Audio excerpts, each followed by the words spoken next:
Here is what I guess you would call the origin story of fearless writing. It was a bunch of years ago.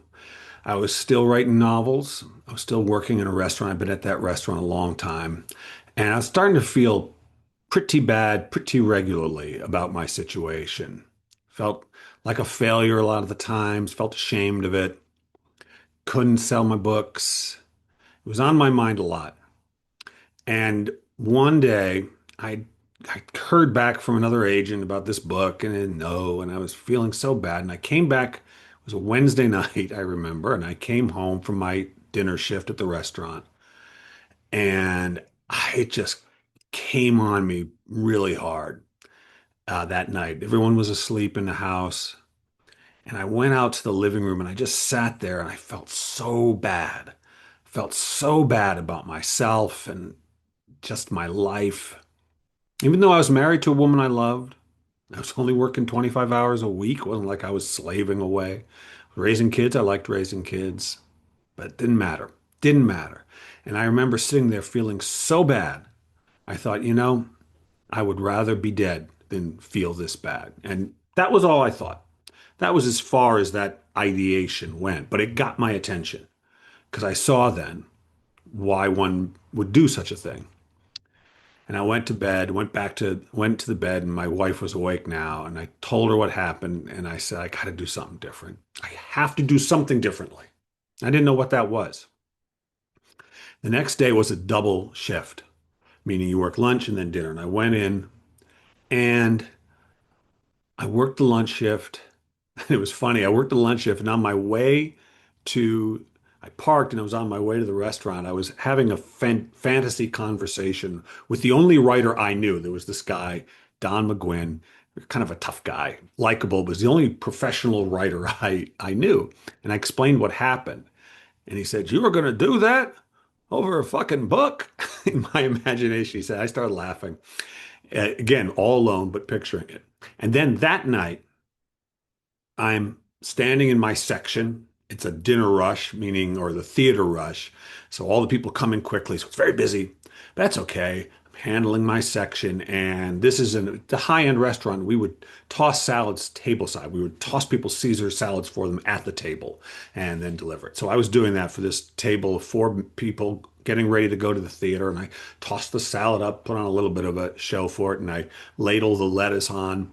And as I do that, the gentleman who's watching me do that said, "Oh, you do that very well."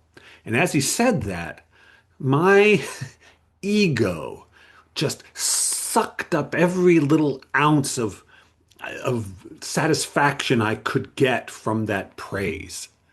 And as that happened, it hit me all at once there, standing in the middle of my section, in the middle of a theater rush in that restaurant. It occurred to me I had been living my life for praise. That was the great, or approval, praise, recognition. I had been living my life for it. That was the goal. That was the reason you played the game. I had been living for it. And the truth was, I had gotten it. Now, I hadn't published a book, but in the course of my life, plenty of people had approved of me, praised me. I'd been reviewed in newspapers because of a sketch comedy show I did. I'd heard applause and laughter. I had been praised, and the fact was, it was never enough. It was never enough, and it never would be enough. And a couple days later, it was a Sunday, so I had my day.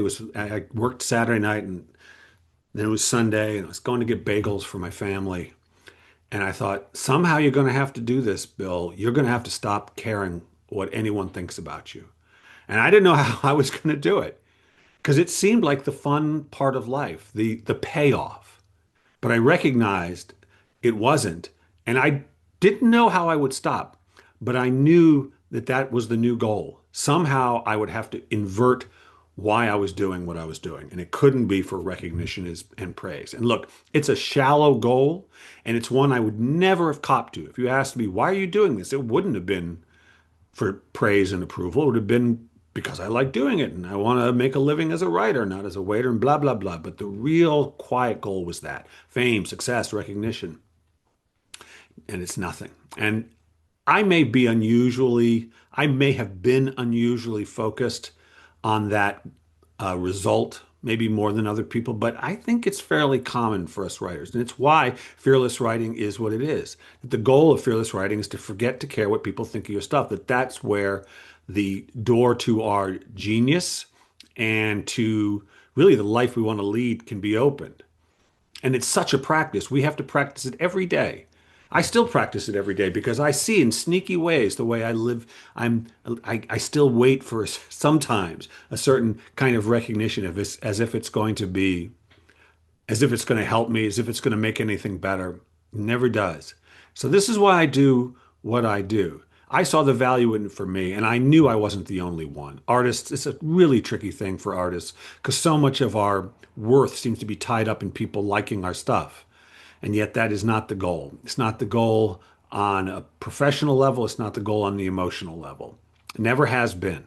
It never has been. And so that's why I do this. And I'm still practicing it today. I still practice it because it's kind of every day. It gets easier. It gets way easier, but you got to keep practicing it. And it's why I do these videos, maybe to help you with your practice. Yeah, that's right. Hey, thanks for tuning in. If you don't want to miss a dose, to help with your practice, hit subscribe. And if you like it, say so. I like to hear from you. So until next week, this is Bill Kenower. Stay fearless.